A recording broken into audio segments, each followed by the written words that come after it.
የተወደዳችሁና የተከበራችሁ የእግዚአብሔር ቤተሰቦች እንደምን ዋላችሁ? እግዚአብሔር ይመስገን እኔ ጋር ሁሉ ሰላም ነው። ጌታ ምሕረትና ቸርነቱን አብዝቶልን ቀኑን ሁሉ በሰላም ውለን ለግንቦት 26 2012 ማታ እንድንደርስ ጌታ በነገር ሁሉ አግዞናል። ስሙ ለዘላለም የተባረከ ይሁን። እግዚአብሔር በቃሉ እንዲያስተምረን መንፈስ ቅዱስ ቃሉን እንዲገልጥልን አብረን ጥቂት ደቂቃ እንጸልያለን። የተወደድክ የተፈራክ ያለ የነበረ ደግሞም የምትኖር የአብርሃም የይስሐቅ የያዕቆብ አምላክ እግዚአብሔር ሆይ በኢየሱስ ስም እናመሰግናለን። በታላቅ ምሕረትህ ረድተህ አግዘኸናል። ጌታ ሆይ አሁን ደግሞ በፊትህ አለን። በኢየሱስ ክርስቶስ ስም ሕያው ቃልህን እንድትገልጥልን የቃልህ ደጆች እንዲከፈቱልን በኢየሱስ ስም በፊትህ እንጸልያለን።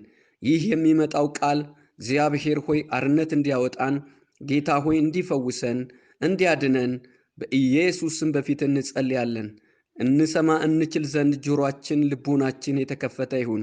እናመሰግንሃለን በጌታችን በመድኃኒታችን በኢየሱስ ክርስቶስ ስም አሜን። እንግዲህ የተወደዳችሁ የእግዚአብሔር ቤተሰቦች ጌታ በነገር ሁሉ እየረዳን በየዕለቱ ይህን ትምህርት ማከናወን ችለናል። ይህም የእግዚአብሔር እርዳታ ነው። ጌታ ስላገዘን ስለረዳን ነውና ከጀመርንበት ጊዜ ሳናቋርጥ እስካሁን መሄድ መቻላችን ምሕረቱ ስለበዛ ነው። ስሙ ለዘላለም የተባረከ ይሁን። እንግዲህ በዋናነት መጀመሪያ ላይ የጀመርን ጊዜ ግንቦት 8 ላይ 4 መሰረታዊ ሐሳቦችን አንስተን ነው እግዚአብሔርን ስለማምለክ፣ እግዚአብሔርን ስለመከተል፣ በእግዚአብሔር ሕይወት ስለመኖር፣ እግዚአብሔርን ስለማገልገል እነኚህ 4ቱ መሰረታዊ ክርስትና መርሆች መሆናቸውን ሐሳብ አንስተን እግዚአብሔርን ማምለክ የሚለውን ሐሳብ በባለፉት ጊዜያት በሰፊው አይተን ጨረስን። ቀጠል እግዚአብሔርን መከተል የሚለው ሁለተኛው ሐሳብ ነው። እሱንም በባለፉት ጊዜያቶች በተከታታይ ማየት ቻለን። ዛሬ እግዚአብሔርን ስለመከተል የሚለውን የመጨረሻውን ክፍል የምናየው ይሆናል። ጌታ ይረዳናል። ክብር ለጌታ ይሁን። እንግዲህ በባለፉት ጊዜያት ውስጥ እግዚአብሔርን መከተል ማለት ምን ማለት ነው የሚለውን ሐሳብ በመጀመሪያ አየን። ከዛ እግዚአብሔርን ለምን እንከተላለን የሚለውን ሐሳብ አየን። ሶስተኛ እንዴት እንከተላለን የሚለውን ሐሳብ እያየን ያለ ነው። ከዛ በኋላ አራተኛውን ሐሳብ ካየን በኋላ የሚጠናቀቅ ይሆናል ማለት ነው። ክብር ለጌታ ይሁን። እንዴት እንከተላለን በሚለው ሐሳብ ላይ እግዚአብሔርን አንደኛ በመጀመሪያ ደረጃ እግዚአብሔርን የምንከተለው ምንድነው ብለን ያየነው? ሁላችሁም እንደምታስተውሱ እንዴት መከተል አለብን ስንል ድምጹን በማወቅ ድምጹን በመስማት በሚል ሐሳብ አየን። ሁለተኛው እንዴት እንከተላለን የሚለውን ሐሳብ ደግሞ የተመለከትነው ራሳችንን በመካድ መስቀሉን ይዘን በመሸከም የሚል ሐሳብ አየን። ዛሬ ሶስተኛው የምንመለከተው ይሆናል ማለት ነው። እንዴት እንከተላለን የሚለው ሶስተኛው ሐሳብ መጽሐፍ ቅዱስ ላይ በኤፌሶን ምዕራፍ 5 ላይ ያለውን ሐሳብ እናያለን። ኤፌሶን ምዕራፍ 5 ከ1 እስከ 20 ያለው ክፍል በዚህ ዙሪያ ላይ በጣም ዘርዘር ያሉ ሐሳቦችን ይነግረናል። ዋናው እንዴት እንከተላለን በሚለው ሐሳብ ላይ ቁጥር 1 ላይ የተቀመጠው ነው መሪ ቃል ሊሆነን የሚችለው። ኤፌሶን ምዕራፍ 5 ላይ እንደዚህ ይላል። ቃሉን አነበዋለሁ። እንግዲህ እንደተወደዱ ልጆች እግዚአብሔርን የምትከተሉ ሁኑ። ደግመዋለሁ። እንግዲህ እንደተወደዱ ልጆች እግዚአብሔርን የምትከተሉ ሁኑ። ሶስተኛው እንደተወደዱ ልጆች የሚል ይሆናል ማለት ነው። እግዚአብሔርን እንዴት እንከተለዋለን? እንደተወደዱ ልጆች። እንግዲህ እንደተወደዱ ልጆች የሚለው ሐሳብ በጣም ድንቅ የሆኑ ቃላቶች ውስጡ ያሉ ናቸው። መወደድ የሚለው ነገር፣ ልጆች የሚለው ነገር፣ መወደዳችን አስደናቂ ነው። ልጅነታችንም አስደናቂ ነው። እኛ ስለ ልጅነት ስናስብ በስጋ ከእናት ከአባቶቻችን የተወለድነው መወለድ አለ። ይሄ ጥቂት ነገር ሊያስተምረን ይችላል። ነገር ግን እዚህ ክፍል ላይ የምናየው ከአባትና ከእናት ከስጋ የተወለድንባቸውን ልጅነት ሳይሆን ከእግዚአብሔር የተወለድንበት እግዚአብሔር እኛን በቃሉ ዳግመኛ የወለደበትን በመንፈሱ የተወለድንበትን ልደትን የሚያመለክት ነው። ልጅነትን የሚያመለክት ነው። መወደዳችን ደግሞ በጌታችን በመድኃኒታችን በኢየሱስ ክርስቶስ አምላክ ሆኖ ሳለ ስለኛ ሰው ሆኖ መጥቶ ራሱን በእኛ ምስል መገኘቱ ራሱን ማዋረዱ እኛን መውደዱን የገለጠበት ትልቁ ሚስጥር ነው። አምላክ ሰው መሆን ከዚህ የበለጠ ፍቅር የለም። በጣም ስለሚወደን እኛን መሰለ። እኛን ሆኖ መጣ መሰለ ሳይሆን እኛን ሆኖ መጣ፣ ሰው ሆኖ መጣ። በምስሉ እንደኛ መገኘቱ ራሱን ከልክ በላይ ማዋረዱ ነው። ይሄ እኛ የተወደድንበት ትልቁ ፍቅር ነው። ክብር ለጌታ ለኢየሱስ ክርስቶስ ይሁን። ከዛ ሲቀጥል ደግሞ ራሱን ለኛ አሳልፎ መስጠቱ፣ ከዛ ሲቀጥል መሞቱ፣ ይሄ ሁሉ የፍቅሩን ጥልቀት የሚያስረዱ ናቸው። እንግዲህ እንደተወደዱ ልጆች የሚለው ነገር ይሄ ነው። የተወደዱ ልጆች የወደዳቸውን ነው የሚከተሉት። የወደደን ማን ነው? ግልጽ ነው። ስለዚህ የወደደንን ስንከተል የወደደን ደግሞ እንድንከተለው የሚያስፈልገውን ነገር ካደረገልን ደስ ብሎን ጌታን እንድንከተል የሚያስችለን አቅም ውስጣችን ይፈጠራል ማለት ነው። ምን ይላል? እንግዲህ እንደተወደዳችሁ ልጆች እግዚአብሔርን የምትከተሉ ሁኑ ብሎ እንዴት እግዚአብሔር እንደወደደን የሚገልጽ ቃል እዚህ ጋር ተቀመጠ። ያ ቃል ምን የሚል ነው? ክርስቶስም ይላል ደግሞ እንደወደዳችሁ። ሃሌሉያ! ማን እንደወደደን? ክርስቶስም እንደወደዳችሁ ለእግዚአብሔርም የመዓዛ ሽታ የሚሆን መባና መስዋዕት አድርጎ ስለእናንተ ራሱን አሳልፎ እንደሰጠ። ክብር ለጌታ ይሁን። በፍቅር ተመላለሱ። እግዚአብሔር ወዶናል። እግዚአብሔር እኛን የወደደበት ደግሞ ክርስቶስ ደግሞ የመውደዱ ልክ ያሳየን ራሱን መባና መስዋዕት አድርጎ ለኛ አሳልፎ መስጠቱ ነው። እንዲህ ራሱን አሳልፎ ለኛ ሰጥቷል ብለን ምናምንና ይሄን እውነት የምንከተል ከሆነ ኢየሱስን እንደዚህ ተረድተነው የምንከተለው ከሆነ መከተላችንን የሚያረጋግጠው እኛ በፍቅር መመላለሳችን። ስለዚህ እንደተወደዱ ልጆች እግዚአብሔርን የምትከተሉ ሁኑ። እንደዛ ሁኑ ከተባለን እንዴት ነው የምንከተለው ከተባለ በፍቅር። አንዱ የተወደዱ ልጆች መገለጫቸው ፍቅር ነው። ጌታን ስንከተል በፍቅር እንመላለሳለን። በፍቅር ከሆንን ከእግዚአብሔር ጋር ነን ማለት ነው። ለምን ሲባል እግዚአብሔር ፍቅር ነው። ፍቅር ማለት እግዚአብሔር እኛን የወደደበት ልክ ነው። ስለዚህ በፍቅር ስንመላለስ ማድረግ የሚገባን ነገር እሱ ሲያደርግ የነበረውን ነገር እኛም እናደርጋለን። የምንከተለው እሱ ነው። መሪያችን፣ ምሳሌያችን፣ ሞዴላችን ኢየሱስ ነው። አሁን ማንን አይተን ነው እየተከተልን ያልን ካልን ጌታ ኢየሱስን ነው። ሁላችንም ይህንን እንመልሳለን። ካየነው ተከትለነዋል የምንለው ደግሞ እሱ የሚያደርገውን እኛ ማድረግ ስንችል ነው ተከተልን የምንለው። ግልጽ የሆነ ቃል ነው። ጌታን መከተል ማለት ስሙን መጥራት፣ መዘመር፣ መጸለይ አይደለም። ይሄ አያስፈልግም አይደለም። ይሄ የሚሆነው ግን እሱ የሚያደርገውን እያደረግን ከጸለይን ካመለክን ያ ነው ትክክለኛው ጸሎት፣ ትክክለኛው አምልኮ።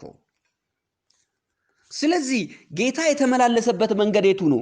ኢየሱስ በምን መንገድ ተመላለሰ? እኛም ያንን መንገድ እንድንከተለው ጌታን መከተል ብለናል። እሱ ለመከተል ወስነናል። ይሄ ውሳኔ የሚጸናው ጌታ ያደረገውን እኛ ስናደርግ ነው ተከትለነዋል የምንለው። ኢየሱስ ምን አደረገ? ኢየሱስ ፍቅር ነው። በፍቅር ነው የተመላለሰው። እኛም ከኢየሱስ የተማርነው ፍቅርን ነው። ታዲያ ፍቅር አለን የምንል ከሆነ በፍቅር እንመላለሳለን የምንል ከሆነ በፍቅር ውስጥ ስንሆን ወይም በፍቅር ስንመላለስ ማድረግ የማንችላቸው ነገሮች አሉ። አንድ ሰው ወይም አንድ አማኝ ወይም አንድ ክርስቶስ ኢየሱስን እከተላለሁ የሚል ሰው ማድረግ የማይችለው ነገር አለ። በፍጹም ላድርግ እንኳን ቢል ማድረግ የማይችለው ምንድናቸው? ዝሙት ማድረግ አይችልም። እርኩሰት፣ መመኘት፣ የሚያሳፍር ነገር፣ ስንፍና፣ ጣዖት ማምለክ፣ መራርነት፣ ንዴት፣ ቁጣ፣ ጩኸት፣ መሳደብ፣ ክፋት። እነዚህ የዘረዘርኳችሁን ነገሮች በሙሉ በፍቅር መመላለስ ውስጥ ከሆነን ኢየሱስን እየተከተልን ከሆነን ላደርግም ብንል ማድረግ አንችልም። ካደረግን አልተከተልን። መልሱ ይሄ ነው። አማኞች እንዲህ ያደርጋሉ፣ ይናደዳሉ፣ ይቆጣሉ፣ ይሳደባሉ፣ ዝሙት ይሰራሉ ወይም ርኩሰት ያደርጋሉ፣ የሚያሳፍር ነገር ያደርጋሉ ከተባሉ አልተከተሉም ነው መልሱ። አማኙ ነው ይሄን ማድረግ አይቻልም። ጌታን ተከትሎ ማድረግ አይቻልም። በተከተልን ጊዜ አናደርግም፣ ባልተከተልን ጊዜ ግን እናደርገዋለን ማለት ነው። ስለዚህ ይሄንን ስታደርጉ ስታዩ ራሳችሁን ጌታን እየተከተላችሁ አለመሆናችሁን እንድታስተውሉ በቃ ግልጽ የሆነው ነገር ይሄ ነው። አንድ ሰው በዝሙት፣ በርኩሰት፣ በመመኘት፣ በሚያሳፍር ንግግር፣ ጣዖትን በማምለክ፣ በመራርነት፣ በንዴት፣ በቁጣ፣ በጭወት፣ በመሳደብ፣ በክፋት ውስጥ ካለ ጌታን እየተከተለ እንዳልሆነ ይረዳል ማለት ነው። ምክንያቱም ፍቅር ውስጥ እነዚህ ነገሮች የሉም። እኛ በፍቅር ከሆንን ፍቅር ውስጥ ደግሞ እነዚህ ነገር አታገኙም። ዝሙት ውስጥ አታገኙም። ርኩሰት፣ መመኘት፣ የሚያሳፍር ነገር፣ ጣዖትን ማምለክ፣ መራርነት፣ ንዴት፣ ቁጣ፣ ጭወት፣ ስድብ፣ እነዚህ ክፋት በፍቅር ውስጥ የሉም። እኛ ውስጥ ደግሞ ይሄ ፍቅር ከሆነ እነዚህ ነገሮች እኛ ውስጥ አይገኙም። ብንፈልጋቸውም ልናገኛቸው አንችልም። ለዚህም ይላል መጽሐፍ ቅዱስ ይሄ ከገዛ ሐሳብ ያመነጨው ሐሳብ አይደለም። እንደተወደዱ ልጆች እግዚአብሔርን የሚከተሉ ሰዎች ሊሆኑ ይገባሉ ተብሎ የተጻፈው ነው። ቁጥር 3 ላይ ኤፌሶን 5:3 ላይ ለቅዱሳን እንደሚገባ ግን ዝሙት፣ እርኩሰት ወይም መመኘት ከናንተ ዘንድ ከቶ አይሰማ። የሚያሳፍር ነገር፣ የስንፍና ንግግር ዋዛ የማይገቡ ናቸውና አይሁኑ፣ ይልቁኑ ምስጋና እንጂ። ይህንን እወቁ፣ አመንዝራ ቢሆን እርኩሰትን የሚመኝ እርሱም ጣዖትን የሚያመልክ በክርስቶስና በእግዚአብሔር መንግስት ርስት የለውም ይላል። እስከ ቁጥር 5 ስታነቡ በእግዚአብሔር መንግስት ውስጥ አይደለም ጌታን ስለመከተል ርስት የለውም። እነዚህ ነገሮች የሚያደርግ ምን የለውም ነው የተባለው? ርስት የለውም። ከዚህ የተነሳ በማይታዘዙ ልጆች ላይ የእግዚአብሔር ቁጣ ይመጣል። ማንም በከንቱ ንግግር አያታላችሁ። እንግዲህ ከነርሱ ጋር ተካፋዮች አትሁኑ። ቀድሞ ጨለማ ነበራችሁ፣ አሁን ግን በጌታ ብርሃን ናችሁ። የብርሃኑ ፍሬ በበጎነት፣ በጽድቅ፣ በእውነት ሁሉ ነውና ለጌታ ደስ የሚያሰኘውን እየመረመራችሁ እንደ ብርሃን ልጆች ተመላለሱ። ፍሬ ከሌለው ከጨለማ ስራ ጋር አትተባበሩ፣ ይልቁኑ ግለጡት እንጂ። እነርሱ በስውር ስለሚያደርጉት መናገር እንኳን ነውር ነውና፣ ሁሉ ግን በብርሃን ሲገለጥ ይታያል፣ የሚታየው ሁሉ ብርሃን ነውና ይላል። ክብር ለጌታ ይሁን። ኢየሱስ ክርስቶስ ለዘላለም ጌታ ነው። እንግዲህ በፍቅር ያለ ሰው ጌታን ተከትሏል ማለት ነው። ለምን ሲባል ጌታ ፍቅር ነው። ኢየሱስ ፍቅር ነው። ኢየሱስን እንከተላለን ካለን እኛ ፍቅርን ነው የምንከተለው። ከዚህ በተቃራኒ ያለው ከፍቅር በተቃራኒ ያለው ጥላቻ ነው፣ ክፋት ነው፣ ርኩሰት ነው። ኢየሱስ ለዘላለም ጌታ ነው። በፍቅር ስንሆን የምናደርጋቸው ነገሮች ደግሞ የሚያስገርሙ ነገሮችን እናደርጋለን። በፍቅር አንድ ሰው በፍቅር ህይወት ውስጥ ነው ያለው፣ እውነትም ጌታን እየተከተለ ነው እንድንል የሚያደርገን ነጥብ አለ። የመጀመሪያው ይቅር ማለት። ሰው በፍቅር መሆን ሲጀምር ውስጡ በይቅርታ ነው የሚሞላው። የይቅርታ ሰው ነው የምትሆኑት። በቃ ይቅር አለ ማለት አትችሉም። ሁሌ ይቅር ማለት ነው የምትችሉት። ጌታ ኢየሱስ ክርስቶስ ደቀ መዛሙርቱ ሲያስተምር ደቀ መዛሙርት የተፈተኑበት ነገር ቢኖር አንደኛውና የመጀመሪያው ነገር በጣም ኢየሱስን ይወድ የነበረው ጴጥሮስ ወንድሜ ቢበድለኝ ስንት ጊዜ ይቅር ልበለው ነው። ኢየሱስ ደግሞ የመጣበት ዋናው ዓላማ ይቅርታ ስለነበረ በቀን 3 ብሎ ሲጠይቀው አይደለም አለው። በቀን 7 ጊዜ 7 አለ። 7 ጊዜ 7 አለው 490 ጊዜ። ይሄ ማለት በጭራሽ 490 ጊዜ ላትገናኝም ትችላለህ። ይህ ማለት መጨረሻ የሌለው ይቅርታ ማለት ነው። የመጀመሪያው ውስጣችን ፍቅር መኖሩን የምታረጋግጡት ራሳችሁን ቼክ አድርጉ። አሁን በፍቅር ነኝ አይደለኝም የሚለው መመርመሪያ ልስጣችሁ። መመርመሪያው ምን እንደሆነ ታውቃላችሁ? የይቅርታ ልብ ውስጣችሁ መኖሩ ነው። ማንም ቢበድላችሁ ይቅር ማለት የምትችሉ ከሆነ ውስጣችሁ ፍቅር አለ ማለት ነው። ፍቅር ካለ ደግሞ ጌታን እየተከተላችሁ ነው ማለት ነው። ለምን ሲባል ጌታ ፍቅር ነው። ፍቅር ነህ ብሎ መዘመር አይደለም። የፍቅር ልጆች ነን ብለን መዘመር አይደለም። የፍቅር ልጆች መሆን ነው እንጂ። ኢየሱስ ለዘላለም ጌታ ነው። የመጀመሪያው ነገር በፍቅር ስንሆን የውስጣችን የሚታየው ይቅርታ ነው። ይቅር ማለት ነው። ምን ይላችኋል? በዚህ በኤፌሶን ምዕራፍ 4 ላይ ላንብብላችሁ። ቁጥር 32 ላይ እርስ በርሳችሁ ቸሮች ሩሩሆች ሁኑ፣ እግዚአብሔርም ደግሞ በክርስቶስ ይቅር እንዳላችሁ ይቅር ተባባሉ። ፔሬድ አለቀ። ይሄ ወሳኙ ነገር ይሄ ነው። ሁለተኛው በፍቅር ስንሆን ምንድነው የምንሆነው? አንድ ሰው በፍቅር ሲሆን በፍቅር ሲመላለስ የሚያደርገው ነገር ምንድነው ነው?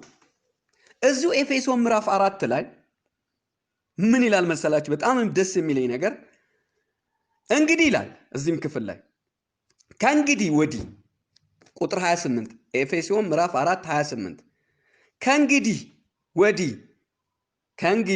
ወዲህ የሰረቀ ካለ አይስረቅ፣ ነገር ግን በዚያ ፋንታ ለጎደለው የሚያካፍል እንዲኖረው በገዛ እጆቹ መልካም እየሰራ ይድከም። ሁለተኛው በፍቅር ስንመላለስ የምናደርገው ለጎደለው ማካፈል ነው። አይደለም ከሰው መስረቅ፣ ያለንን መስጠት ነው የሚሆነው። አይደለም የሰዎችን መመኘት፣ የኛን ለሰዎች ለማድረግ ነው የምንጥረው ማለት ነው። ክብር ለጌታ ለኢየሱስ ይሁን። ይሄም ሌላው መመርመሪያ ነው። ውስጣችን ፍቅር መኖሩን የምናውቀው ለሌላው ማካፈል መቻል ነው። እርግጠኛው የምነግራችሁ የሥጋ ፍቅር ሲኖረን ምንድነው የምናደርገው? ለምንወዳቸው ሰዎች መስጠት ነው የምንፈልገው። ስንሰጥ ነው ፍቅራችንን የምንገልጸው። በመስጠት ነው ፍቅር የሚገለጸው። እንዲሁ የእግዚአብሔር ፍቅር ውስጣችን ካለ ለጎደለው ሰው፣ ለዘመዶቻችን አይደለም የሚለው፣ ለቅርብ ሰዎቻችን አይደለም፣ ሰው ለሆነ በክርስቶስ ይመን አይመን ብቻ ምን ይሁን እግዚአብሔር የፈጠረው ፍጥረት የሆነው ሰው አይደለም። ሰው መጽሐፍ ቅዱስ ሲናገር ጻድቅ ለእንስሳ ነፍስ ይራራል ይላል። ለእንስሳ ነፍስ ምን ያደርጋል ይላል? ይራራል ይላል። ይሄ ውስጣችን ካለ ፍቅር አለ ማለት ነው። ፍቅር አለ ማለት ደግሞ ጌታን የተከተልን ነው ማለት ነው። ስለዚህ የተወደዱ ልጆች ይሄ ነው። እንደተወደዱ ልጆች እግዚአብሔርን የምትከተሉ ሁኑ። ከተወደድን ፍቅሩ ውስጣችን አለ የምንል ከሆነ ይሄ ውስጣችን መገለጡ ግዴታ ነው። ካልተገለጠ ብዙ ርቀት አትሂዱ። ራሳችሁ ለዚህ ነው እኮ በከንቱ ንግግር ማንም አታላችሁ። መታለል የለብንም። ያ ማለት ምን ማለት ነው? እነዚህ አሁን የተነጋገርናቸው ሐሳቦች ውስጣችን የማይኖሩ ከሆነ እግዚአብሔርን እየተከተላችሁ ነው ብሎ ሰው ቢነግራችሁ፣ መልእክት ቢመጣላችሁ፣ እግዚአብሔር እንዲህ ይልሃል ብትባሉ፣ ብዙ ነገር ብትሆኑ፣ ራሳችሁን በተለያየ አይነት ቃል ራሳችሁን አትባርኩ። አይደለም። እዚህ ጋር ነው ቆም ብለን ማስተካከል ያለብን። ይቅርታ ማድረግ፣ ለጎደለው ማካፈል፣ ሃሌሉያ። ትንሽም ትሁን ትልቅ የተሰጠንን ነገር ማካፈል ውስጣችን ካለ የእግዚአብሔር ፍቅር ውስጣችን አለ። በፍቅር እየተመላለስን ነው። ሶስተኛው የሚያንጽ በጎ ቃል ከአፋችን ይወጣል። ፍቅር ውስጣችን እውነተኛ የእግዚአብሔር ፍቅር ሲኖር ሰውን የሚኮሰኩስ ሰውን የሚወጋ ቃል ውስጣችን ተፈልጎ አይገኝም። ውስጣችን የሚገኘው የሚያንጽ በጎ ቃል ነው የሚሆነው። ሰዎች ሁሉ ጊዜ ከኛ ጋር መሆንን ይወዳሉ፣ ይመርጣሉ ማለት ነው። ክብር ለጌታ ለኢየሱስ ይሁን። ይሄ ነው። ሌላው ከጨለማ ስራ ጋራ አንተባበርም በጭራሽ። የጨለማ ስራ ውጤት የሆነው በሙሉ ወደኛ አይቀርብም፣ ልንሆንም አንችልም። አሁን ብዙ ጊዜ ሰዎችን እንደዚህ አትኑ፣ እንደዚህ አይነት ነገር አታድርጉ፣ ይሄ ልመና አያስፈልገውም። ፍቅር ውስጥ ካለ አንተ ከጨለማ ጋር ሁን ብለህ ብትለቆም መሆን አይችልም። በሌላ ቋንቋ አንድ ነገር ልነግራችሁ ነው። ልም ያለ ድቅድቅ ጨለማ ባለበት ቦታ ላይ ትልቅ ፓውዛ ያለ መብራት ይዛችሁ ሄዳችሁ ጨለማን እዚህ ጋር ሁን ብትሉት እንደማለት ማለት ነው። ገና ብርሃኑን ሲያይ ነው ፈርጥጦ የሚጠፋው። እንደዛ ነው። በቃ እኛ ጋር ይሄ ካለ በተአምር ከጨለማ ስራ ጋር መተባበርም አይሆንም፣ አንችልም፣ ሊሆንም አይችልም። ሌላው አራተኛው ምንድነው? ውስጣችን የጌታን ፈቃድ ማስተዋል እንጀምራለን። የጌታን ፈቃድ ማስተዋል፣ እነዚህ ሁሉ በእግዚአብሔር ቃል ላይ ተጽፎ እናገኛለን። ቅድም ባነበብኩላችሁ ክፍል ላይ እነዚህን ሁሉ በዝርዝር ቀደም ባነበብኩላችሁ ክፍል ላይ ታገኛላችሁ። የጌታ ፈቃድ ምን እንደሆነ ነው የሚለው። የጌታ ፈቃድ ምን እንደሆነ ፈትናችሁ ወቁ። ክብር ለጌታ ለኢየሱስ ክርስቶስ ይሁን። እንግዲህ ይሄንን ማድረግ ከቻለን ከእግዚአብሔር ጋር እየሄድን ነው ወይም ደግሞ ጌታን እየተከተልን ነው ማለት ነው። በአንደኛ ዮሐንስ መልእክት ምዕራፍ 4 ቁጥር 7 እስከ 21 እንደው በጌታ ፍቅር እንድታነቡ እጠይቃችኋለሁ። የፍቅርን ምንነትና የፍቅርን አገላለጥ በግላጭ ያስቀምጠዋል። በጣም ደስ የሚሉ ቃላቶችን ታገኛላችሁ። ይሄን ክፍል ግን ዛሬ ማታ ማንም ወይም ደግሞ ይሄን መልእክት በሰማችሁ ጊዜ ዘግየት አድርጋችሁ ይሄን መልእክት በሰማችሁ ጊዜ ይሄን ክፍል ማንበብ ግዴታ ይሆናል ማለት ነው። በጣም ዝርዝር ሐሳቦችን ስለ ፍቅር አካቶ የሚናገር የመጽሐፍ ቅዱስ ክፍል ነው። ወዳጆች ሆይ ይላል ቁጥር 7 ጀምሮ፣ ፍቅር ከእግዚአብሔር ስለሆነ የሚወደው ሁሉ ከእግዚአብሔር ስለተወለደ እግዚአብሔር ስለሚያውቅ እርስ በርሳችን እንዋደድ። ፍቅር የሌለው እግዚአብሔርን አያውቅም። እግዚአብሔር ፍቅር ነው። በዚህ የእግዚአብሔር ፍቅር በእኛ ዘንድ ተገለጠ፣ በእርሱ በኩል በሕይወት እንኖር ዘንድ እግዚአብሔር አንድ ልጁን ወደ ዓለም ልኮታል።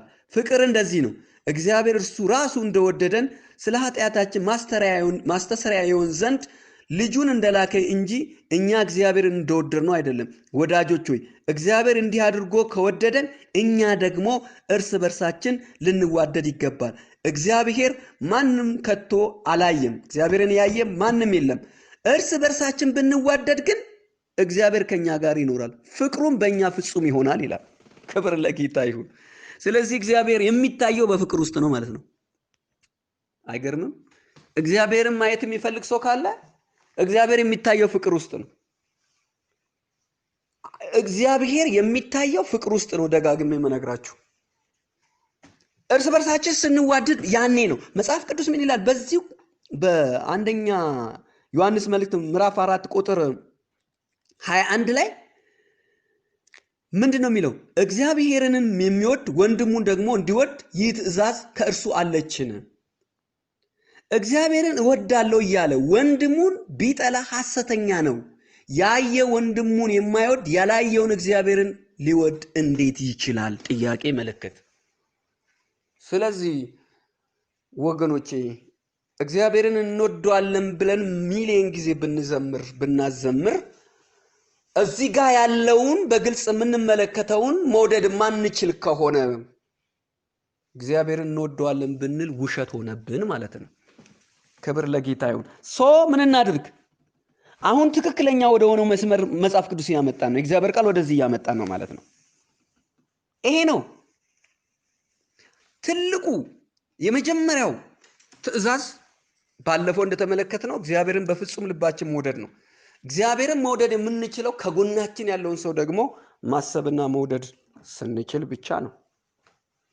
ዛሬ እኮ እኛ አይደለም ይቅር ለማለት ተቸግረን ያለ ነው። መውደዱ ጋር ሳንመጣ ይቅር ማለት ማንችል ከሆነ ደግሞ መውደድ አንችልም ማለት ነው። ጌታ ኢየሱስ በፊልጵስዩስ ምዕራፍ 2 ቁጥር 3 እስከ 5 ሐዋርያው ጳውሎስ ስለ ጌታ ኢየሱስ ክርስቶስ የተናገረው ነገር አለ። በክርስቶስ ኢየሱስ ውስጥ ያለ ሐሳብ በእናንተ ዘንድ ይሁን ይላል። በኢየሱስ ውስጥ ያለው ሐሳብ ደግሞ ምንድነው ብለን ስንመለከት በፊልጵስዩስ መልእክት ላይ ሐዋርያው ጳውሎስ ሄዶ ሲናገር ስለ ፊልጵስዩስ ሰዎች የተናገረውን ቃል እንደው ላንብብላችሁ ከቁጥር 3 ጀምሮ። ለወገን ይጠቅማል በማለት ወይም በከንቱ ውዳሴ ምክንያት አንድስ እንኳን አታድርጉ። ነገር ግን እያንዳንዱ ባልንጀራው ከራሱ ይልቅ እንዲሻል በትህትና ይቁጠር። እያንዳንዱ ለራሱ የሚጠቅመውን አይመልከት፣ ለባልንጀራው ደግሞ እንጂ። በክርስቶስ ኢየሱስ የነበረ ይህ ሐሳብ በእናንተ ዘንድ ደግሞ ይሁን። አለቀ። የባሰው አታምጣን እንግዲህ የተባለው ይሄ ነው። እንግዲህ የባሰው ነገር ዋናው ቁልፍ እዚህ ጋር ነው። እያንዳንዱ ለራሱ የሚጠቅመውን አይመልከት፣ ለባልንጀራው ደግሞ እንጂ። ስለዚህ ገና እንኳን የተሻለ ነገር ስናይ ራሳችንን ሳይሆን ሌሎችን እንድናስብ መጽሐፍ ቅዱስ ይነግረናል። የዚህን ያህል ጥልቀት ያለው ነገር ነው። ምናልባት እንደዚህ አሁን በስጋ ስንመለከተው እንዲህ ለማድረግ አንችልም ልንል እንችል ይሆናል። እኔን ማድረግ አንችልም ልንል እንችላለን። ካልቻለን መቻል የምንችልበትን መንገድ መጽሐፍ ቅዱስ ነግሮናል። በፍቅር ከሆንን ክርስቶስን የምንከተል ከሆነ ይሄን ነገር ለማድረግ አንቸገርም። ይሄን ነገር ለማድረግ ከተቸገርን ቼክ ማድረግ ያለብን የቱ ጋር ነው? ኢየሱስን እየተከተልኩት ነው ወይ የሚለው ፖይንት ላይ ነው መምጣት ያለባችሁ።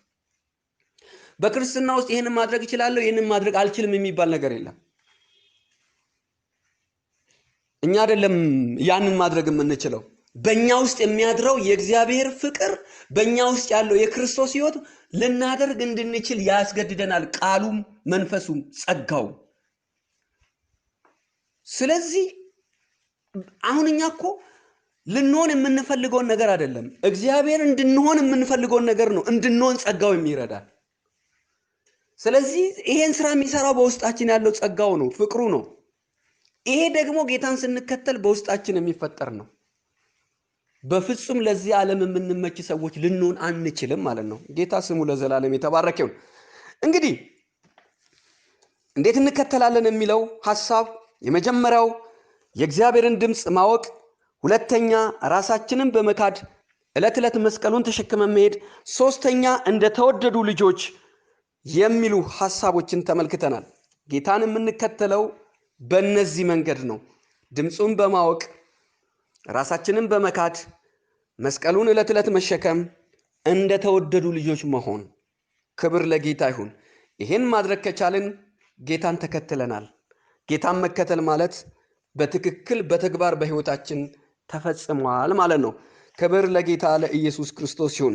እንግዲህ የመጨረሻው የሚሆነው እግዚአብሔርን በመከተላችን ምንድነው የምናገኘው ወይም እግዚአብሔርን በመከተላችን ያለው ውጤቱ ምንድነው የሚለው ማጠቃለያችን ይሆናል። አራተኛ እግዚአብሔርን መከተላችን የምናገኛቸው ምንድነው? እሱ ውጤቱ ወደ ውጤት ነው የምንሄደው።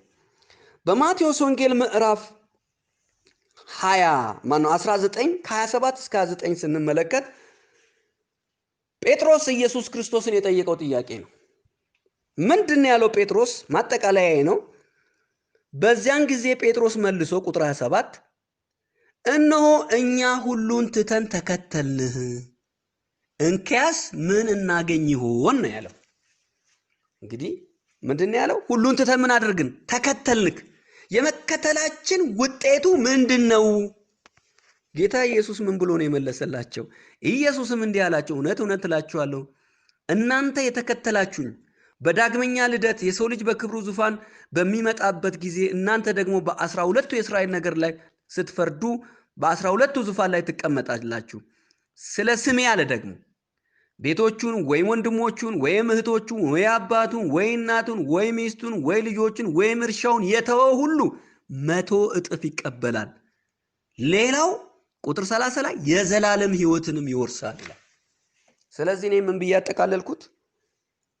ጌታ ኢየሱስን በመከተላችን የመጀመሪያው የምናገኘው በዚህ ምድር ላይ 100 እጥፍ ያዙት።